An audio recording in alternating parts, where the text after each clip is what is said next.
आज केकड़ी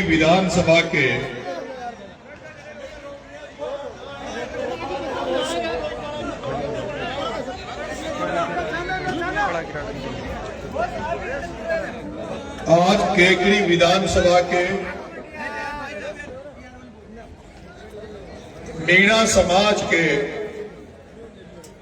प्रतिहार मोटी और कौन सा गोद बताया बाबा?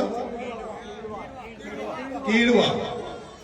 और कीड़वा गोद मोटिस प्रतिहार कीड़वा गोद के मीणा समाज के इस भव्य कार्यक्रम में मुझे बुलाने के लिए, मेरा स्वागत करने के लिए मैं मीणा का नया गांव का और देवली से लेकर रास्ते में पड़ने वाले सभी गांव, जिनमें मैं ज्यादातर गांव में नाम नहीं जानता लेकिन नापाहेड़ा का नाम जानता हूं। जिस तरह से नापाहेड़ा में नापाखेड़ा, नापा का खेड़ा, सरपंच साहब शालिग्राम जी और जगह जगह जिस तरह से मेरा आज स्वागत और सत्कार किया है, उसके लिए मैं जहाजपुर से लेके केकड़ी के आप सभी लोगों को बहुत बहुत धन्यवाद ज्ञापित करता हूं, आभार व्यक्त करता हूं।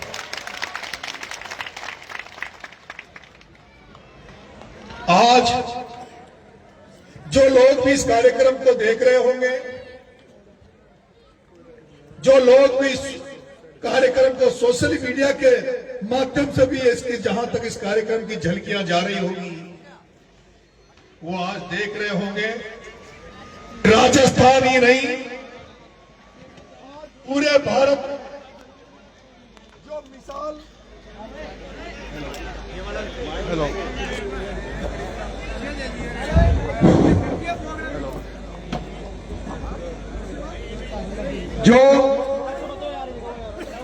जो लोग इस कार्यक्रम को देख रहे होंगे, वो देख रहे होंगे कि राजस्थान ही नहीं पूरे भारत में ऐसी भाईचारे की मिसाल कहीं नहीं मिलेगी जो मीणा के नया गांव इस केकड़ी की धरती पे मिल रही है।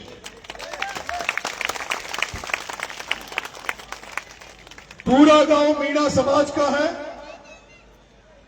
30-35 घर मुझे बताया कि एससी समाज के, रेगर समाज के एक, उसके बावजूद भी किस तरह से मीणा समाज ने इस जगह पर एक नया इतिहास रचा है, भाईचारे का इतिहास रचा है। भगवान देवनारायण को जिस तरह से जन्मोत्सव मनाया जा रहा है, आज भगवान देवनारायण का जन्मदिन है।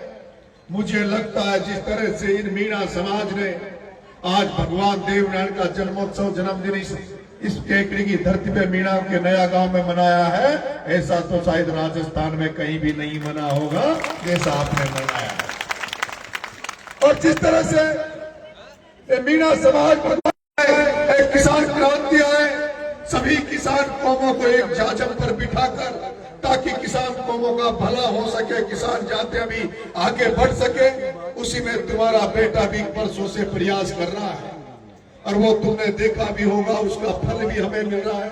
आज गुजर मीणा समाज साहब ने कहा था कि जिस तरह से कोटा लोकसभा चुनाव के समय मीणा समाज ने मेरा साथ दिया है, मेरे पहचान किया है, अगर जीता जागता प्रहलाद गुंजर अगर अपनी चमड़ी की जूती बनाकर अगर मीणा को समाज को पहना है, तो भी 7 जन्म में भी मीणा समाज का कर्ज प्रहलाद गुंजर नहीं चुका सकता।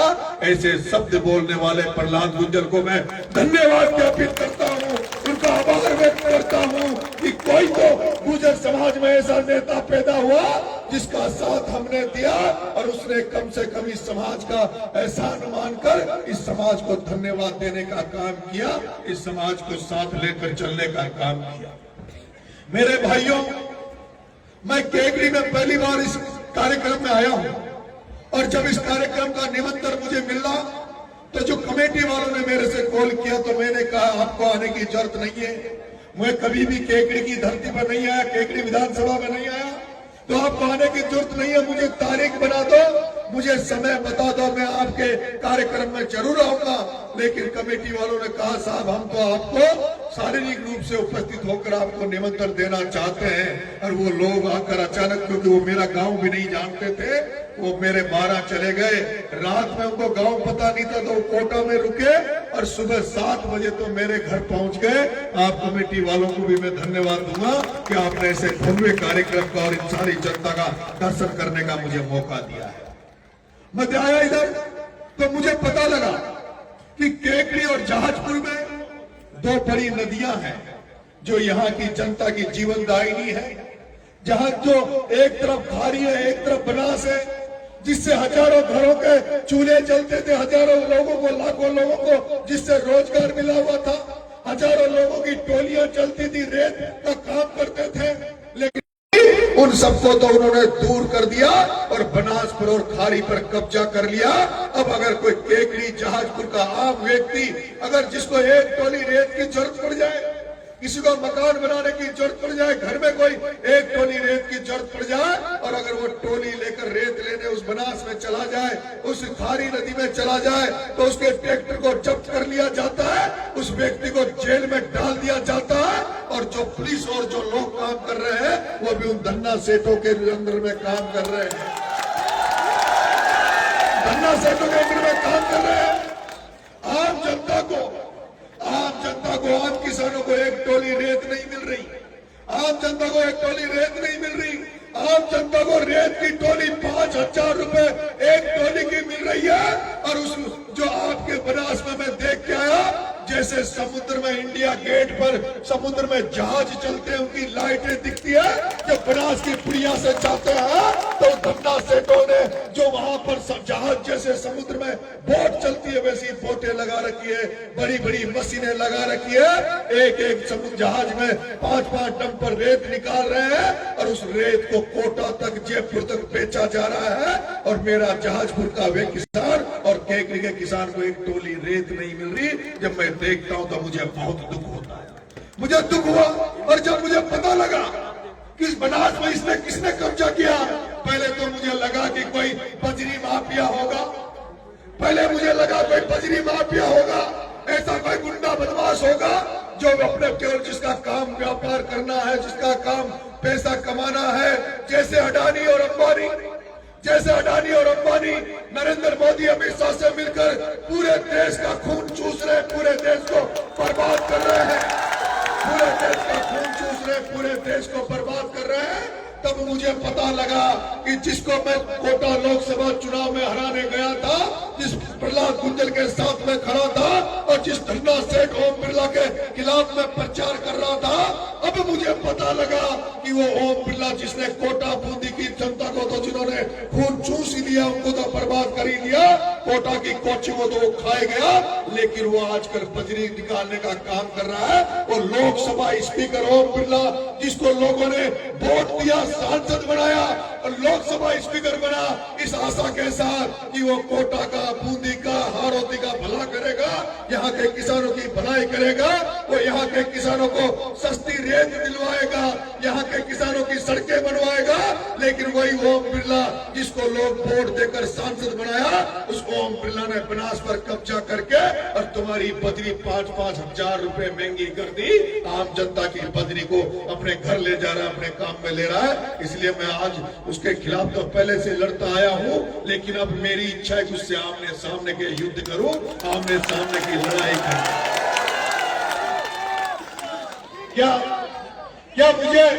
क्या मुझे इस बनास को बचाने के लिए, क्या मुझे बनास को बचाने के लिए, खारी नदी को बचाने के लिए आंदोलन करना चाहिए? हाथ खड़े करके बताओ कि क्या मुझे इसमें आंदोलन करना चाहिए? जोर से हाँ बोलकर कहो कि क्या आंदोलन करना चाहिए? क्या आंदोलन करना चाहिए? क्या आंदोलन करना चाहिए? क्या आप लोग तैयार रहोगे? क्या आप लोग साथ दोगे? तो अभी मैं देवली उनियारा में, जहां मुझे 60,000 वोट दिया, उस देवली उनियारा के किसानों की समस्याओं को लेकर, वहां की आमजन की समस्याओं को लेकर 30 जनवरी को तो मैं देवली में हुंकार भरने वाला हूं, देवली में आंदोलन करने वाला हूं। सबसे पहले मैं आपको निमंत्रण दे रहा हूं कि 30 जनवरी को जिनके पास साधन है, जो गांव वाले गाड़ी घोड़े बसे अपने किराए पे कर सकते हैं, आप सबको निमंत्रण दे रहा हूं। 30 तारीख को तो सोप में देवली पधारना, पहले उनियारा में वहां के प्रशासन का इलाज करेंगे और उसके बाद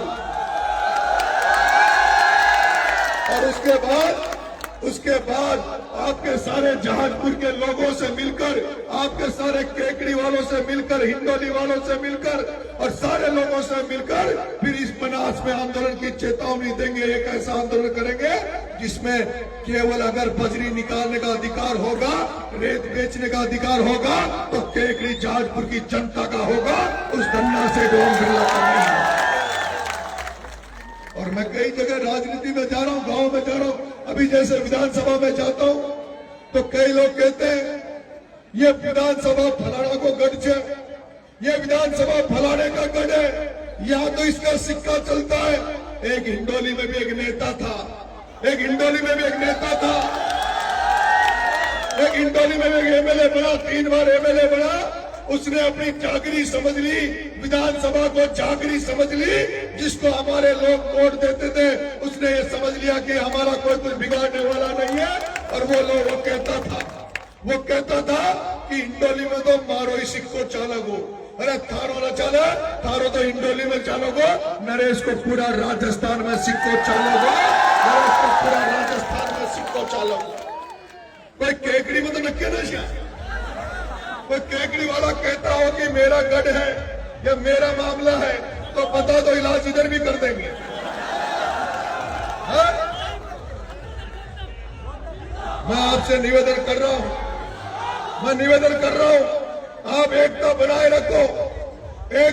रखो, अपनी ताकत को समझो। कोई अगर आपके अधिकारी की तरफ अंगुली उठाए, आपके समाज की तरफ अंगुली उठाए, तो अंगुली तोड़ने की हिम्मत रखो। वोट तो बहुत दूर की बात, उसकी अंगुली तोड़ने की हिम्मत रखो, तब जाकर कोई आपकी तरफ अंगुली नहीं उठाएगा। और चुनाव अभी दूर है, 2028 अभी दूर है, लेकिन मुझे भरोसा है कि आप लोग भगत सिंह सेना के साथ खड़े रहोगे, आप लोग इंकलाब के साथ खड़े रहोगे और 2028 में आप नरेश को मजबूत तो करोगे ना। हाँ? ये जो डोलज ना बड़ा नेता, केकड़ी में जो टिकट मांगते हैं, नेता बनते हैं, उनसे कह देना कि भैया टिकट से काम नहीं चलेगा, आने वाले 2028 में हम लोग तो उसका साथ देंगे जिसके साथ नरेश खड़ा है। मानोगे बात? हाथ खड़े करके करो, विश्वास दो। भगवान देवनाल मंदिर में 2028 का चुनाव में मैं आ जाऊंगा तो बात मान लोगे ना? हाँ? मान जाओगे? ये जो पार्टियां मेरा टिकट काट के इलाज हो जाएगा, हाँ? जो नेता मेरा टिकट काटते इलाज हो जाएगा। तो आप सब लोग ने जो प्यार दिया, आशीर्वाद दिया, उसके लिए बहुत बहुत धन्यवाद। सब लोग 30 जनवरी को मैं निमंत्रण देके जा रहा हूं, आप लोग शोक में पधारना। और उसके बाद जल्दी मैं घोषणा करूंगा अपना कौन सा मोड़ है शालिग्राम जी, कौन सा चौराहा है? मोरला। अब ये बताओ, अगला जो आंदोलन यहाँ करेंगे अपन बनास को बचाने के लिए, तो मोरला चौराहे में पंचायत करें या नौपाखेड़ा में करें?